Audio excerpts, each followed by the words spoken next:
आदाब नाजरीन, मैं सनम एजाज और आप देख रहे हैं ग्राउंड रिपोर्ट। हालात और वाक़ात पे हमारी पहली नज़र। और ग्राउंड रिपोर्ट में हम सबसे पहले आज इंतखाबात का 5वां मरहला 37 कुल सीटें आज जम्मू कश्मीर की, 17 कश्मीर से, 20 जम्मू से और 37 और में से 17 और 20 में से जम्मू कश्मीर में पोल परसेंटेज जो आज देखने को मिली वो हमारे आदाद शुमार हम इंतज़ार कर रहे हैं। 6 बजे हमारे पास आना ही था, लेकिन अभी तक हमारे पास अपडेट सरकारी नहीं पहुंचा है। हमें बताया गया कि जम्मू में इलेक्शन कमिश्नर प्रेस कॉन्फ्रेंस करें, वो अपडेट दे रहे, लेकिन हमारे जो आदाद शुमार हैं उन आदाद शुमार पर अगर नज़र डाली जाए तो लगभग आज जम्मू कश्मीर वैली में जो स्टेट में या यूटी में जो इंतखाबात हुए DDC के, उनमें 51% के ओवरऑल वोट परसेंटेज हुई है। जम्मू में 63% जम्मू डिवीज़न में, I am talking about Jammu division, और जम्मू डिवीज़न में लगभग 63% के करीब पोलिंग हुई है। कश्मीर वैली में ये पोलिंग जो है ये 29% के करीब हो सकती है, लेकिन ये हमारी आदाद शुमार है, ये सरकारी नहीं है। हम आपको याद दिलाना चाहेंगे ये सरकारी आदाद शुमार नहीं है। सरकारी आदाद शुमार का हमें इंतज़ार है। 6 बजे हमें बताया गया था कि प्रेस कॉन्फ्रेंस जम्मू में हो रही है, अभी तक हमारे पास उसके आदाद शुमार नहीं आए। और अगर आज की इन पोलिंग परसेंटेज पे हमारे डेस्क ने जो रिपोर्ट तैयार की है, जो आदाद शुमार जमा किए हैं, उस पर नज़र डाली जाए तो जम्मू के कश्मीर के बारामूला डिस्ट्रिक्ट में लगभग 49% पोलिंग हुई है। कुलगाम डिस्ट्रिक्ट में 39% के करीब पोलिंग हुई है। 46 शोपियां में बहुत अच्छी पोलिंग हुई है, शोपियां में 46%। और शोपियां में कुछ पोलिंग स्टेशन पे अच्छी खासी, शोपियां साउथ कश्मीर पड़ता है, कुछ पोलिंग स्टेशन पे अच्छी खासी भीड़ में तादाद में लोग आए थे, लेकिन कुछ जगहों पे वहाँ पे सन्नाटा भी देखने की खबरें हैं। और पुलवामा में हस्ब रिवायत 13% हुई है, पिछली बार 10 ही रही थी, अब की बार 13 हुई है। और ये हमारे आदाद शुमार माफ, हम अपने नाज़रीन को दोबारा बताएं ये आदाद शुमार सरकारी नहीं है। और बांडीपोरा में हमारे आदाद शुमार के मुताबिक 60% के करीब पोलिंग हुई है। बांडीपोरा का नॉर्थ कश्मीर का इलाका अच्छी खासी पोलिंग। और गांदरबल में 34% के करीब पोलिंग हुई है। कुपवाड़ा में 40% के करीब हुई है। और ये 40% से लेकर 34% जो हम आदाद शुमार बता रहे, फिर याद दिलाएंगे कि ये हमारे आदाद शुमार है, सरकारी नहीं है, इनमें ऊपर नीचे हो सकता है। और जम्मू सूबे की बात करें तो पुंछ में लगभग 50% के करीब पोलिंग हुई है। आदाद शुमार में आगे पीछे हो भी सकता है। कश्तवाड़ 51% और उसके साथ साथ उधमपुर 52%, सांबा 66%, सांबा के साथ डोडा 67%, कठुआ 54% और रामबन 67% के करीब पोलिंग हुई है। यानी टॉप पे इस वक्त जम्मू में डोडा और रामबन 67% लेके है, कश्मीर में 46% लेके शोपियां है, 49% लेके बारामूला है, और उसके साथ साथ 60% बांडीपोरा में हुई है। ये हमारे आदाद शुमार है। और इस सारे के बीच में वोटर पोलिंग स्टेशन पे क्यों पहुंचे हुए थे, क्या उम्मीद थी उनको, किस लिए वोट पहुंचे थे, वो अलग बात है। सुबह थोड़ा देर से ही पहुंचे क्योंकि कड़ाके की ठंड चल रही थी, लेकिन उसके बाद जब पहुंचे तो लंबी लंबी लाइनें थी। नॉर्थ वेस्ट से लेके साउथ से लेके ईस्ट तक हर जगह लाइनें लगी हुई थी, लंबी लंबी लाइनें, लंबी लंबी कतारें, खवातीन भी कतार में, मर्द भी कतार में, बुजुर्ग भी कतार में, बच्चे भी कतार में। और पोलिंग मराकज में मेले जैसा समा भी कुछ जगहों पर लग रहा था। मुकामी लोग वोट डालते थे और उसके बाद उसी स्कूल के, उसी पोलिंग मराकज के अहाते में बैठ के गप्पे भी हाँकते थे। कुछ ने कुछ बुखारी गर्मी का अरेंजमेंट भी कर रखा था, कुछ कांगड़ी से ही गुजारा करे थे। और ये सारी सूरत हाल थी। सबसे पहले आपको नॉर्थ कश्मीर से लेकर साउथ कश्मीर के सूरत हाल में ये सब कुछ दिखाते हैं।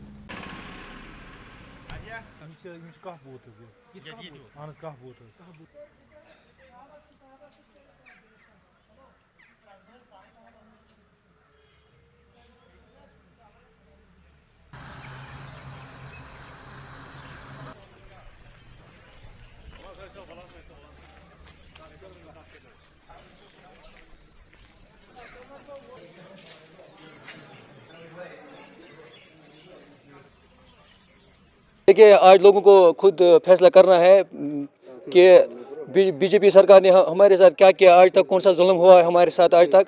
आज लोग खुद फैसला करेंगे कि मेरे ख्याल में आज अलायंस को ही वोट देंगे, क्योंकि अलायंस हमारे लिए बेहतर है। आज सब युवाओं को पता है अलायंस हमारे लिए लड़ेंगे आगे से, और लड़ेंगे भी इंशाल्लाह रहमान।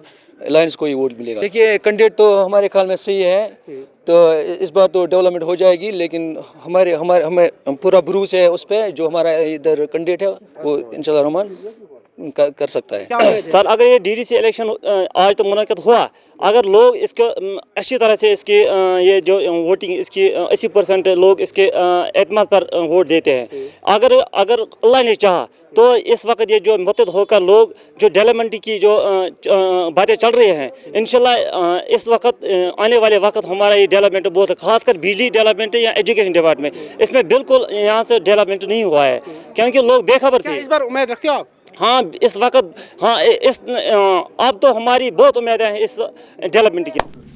सोपोर बारामूला में पड़ता है और बारामूला में जो परसेंटेज हुई 49% के करीब जो बारामूला में हमने रिकॉर्ड किया है, उसमें सबसे ज़्यादा पोलिंग देखी गई तो वो उड़ी के इलाके में थी। उड़ी में सुबह एक वाक़ा भी पेश आया और उस पर इल्ज़ाम भी लगाया गया, बताया गया कि पैसे बांटे जा रहे हैं और उस पर रियासत के एक साबिक़ा वज़ीर का नाम भी लिया जाने लगा, एक सरकारी मुलाजिम का नाम भी लिया जाने लगा। लेकिन इसके दौरान पोलिंग ब्रिस्क पोलिंग हो रही थी, कहा गया कि उड़ी में पैसा भी दिया जा रहा था। इलेक्शन कमिश्नर से वहाँ के लोगों ने अपील की कि इस मामले की तहकीकात कराई जाए, लेकिन उड़ी में भी पोस्टल पोलिंग थी, ब्रिस्क पोलिंग हो रही थी। और उड़ी से लेके सोपोर तक जो पोलिंग हुई, बारामूला डिस्ट्रिक्ट की ओवरऑल कहीं 49% पोलिंग में, उड़ी में क्या मराकज़ का हाल था और वहाँ के लोग क्या कहते थे, आप सुनिए।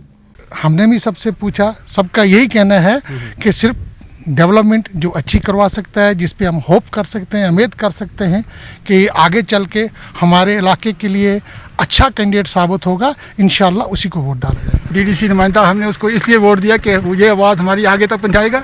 तो हमारी जो डेवलपमेंट के वर्क हैं, चाहे वो एजुकेशन है, चाहे वो पानी है, चाहे वो बिजली है, वो आगे तक उसकी आवाज़ पहुंचाएगा और हमारे डेवलपमेंट के काम होंगे। उन्होंने हमारे साथ नाइंसाफ़ी की। जैसे वो नाइंसाफ़ी कौन सी है, मिसाल के तौर पर यहाँ पर कितने प्रोजेक्ट है, इसको कहते हैं पावर स्टेट। हालांकि स्टेट नहीं है, ये एक छोटी मोटी रियासत है, रियासत का तहसील है। कितने बिजली प्रोजेक्ट यहाँ से जाते हैं और पूरे शुक्र अल्लाह का अपने मुल्क को रोशन करते हैं, वो एक छोटा है हमें। लेकिन हम यहाँ अंधेरे में रहते हैं, हमारे बच्चे बिल्कुल बिजली से नामारूम है। क्या उड़ी को कोई फायदा नहीं मिला? उड़ी को क्या फायदा है? हमारे बच्चे एग्जाम के वक्त भी हमें बिजली नहीं होती है, एग्जाम के वक्त भी बिजली नहीं होती है। बच्चों को वो लकड़ी का, वो जिसको कश्मीरी में कहते हैं लश, वो जलाकर हमें हमारे बच्चे स्कूल का काम करते हैं। 3 घंटे या 1.5 घंटे बिजली आती है, वही 15-15 मिनट के लिए आँख मचोली मचा जाती है। जब ये हमारा मरकज़ हमारे साथ ये शुरू कर रहा है, मिनिस्टर क्या करेंगे बेचारा? हमें जो वादे किए गए थे वो सब नाकाम निकले, कोई भी वादा बराबर नहीं किया। बोला पावर फ्री देंगे, नहीं दिया। मुलाजम लगाएंगे तो नहीं, यानी पक्के मुलाजम नहीं लगाए, डेली वेज मजदूर लगा दिए, उनका कोई फ़ायदा ही नहीं है, उनकी कोई रेट ही नहीं है। तो आपके जो रेट देनी चाहिए आपके साथ उस टाइम जब ये पावर प्रोजेक्ट्स बने, तब आपके साथ कुछ एग्रीमेंट किया गया? जी एग्रीमेंट किया गया है, हमारे पास मौजूद है, एग्रीमेंट मौजूद है। तो उस एग्रीमेंट में क्या लिखा है? उस एग्रीमेंट में लिखा था आपको क्लास 4 मुलाजम भी लगाएंगे, पावर भी फ्री देंगे, लेकिन ना मुलाजम लगाए ना पावर फ्री दिया, कुछ नहीं किया इन्होंने। और कई किस्म के फंड्स आते हैं, काम के आते हैं, रोडों के आते हैं, वो भी हमें इधर नहीं मिलते हैं। आज आपने डीडीसी इंतखाबात में हिस्सा लिया? जी लिया जी। तो किस मुद्दे पे आपने वोट डाला? इसी मुद्दे में हमने वोट डाला कि अगर कोई आदमी अच्छा होगा, लोकल होगा, हाँ लोकल आदमी को कुछ फ़ायदा मिलेगा उस हाँ काम काज का। ये नॉर्थ कश्मीर का इलाका सोपोर से लेकर उड़ी तक, लेकिन कुपवाड़ा का नज़दीकी इलाका हंदवाड़ा, ज़िला कुपवाड़ा में हंदवाड़ा पड़ता है और कुपवाड़ा में 40% के करीब पोलिंग है और कुपवाड़ा में मुकाबला कड़ा बताया जाता है। गुपकार अलायंस, आम आदमी पार्टी और उसके साथ साथ बाकी लोग सब मैदान में हैं और मैदान में इन उम्मीदवारों की किस्मत का ताला जो है वो इस हफ्ते जब खुलेगा तो पता चलेगा कि कौन मैदान मारा है और हंदवाड़ा में क्या सूरत हाल थी, कुपवाड़ा में क्या सूरत हाल थी। हंदवाड़ा में भी शमीम थे, कुपवाड़ा में साहिल शमीम थे, दोनों ने नज़र रखी और क्या लोग बता रहे थे, किस बुनियाद पे वोट डाला, क्या तमन्ना है, क्या आशा है और कुपवाड़ा में क्या सूरत हाल थी। ये कुपवाड़ा की सूरत हाल, हंदवाड़ा की सूरत हाल दिखा रहे हमारे रिपोर्टर और उसके साथ साथ शमीम अहमद। साहिल शमीम कुपवाड़ा में त्रहगाम के इलाके में थे। त्रहगाम के बारे में माजी में प्रैक्टिस रही है, त्रहगाम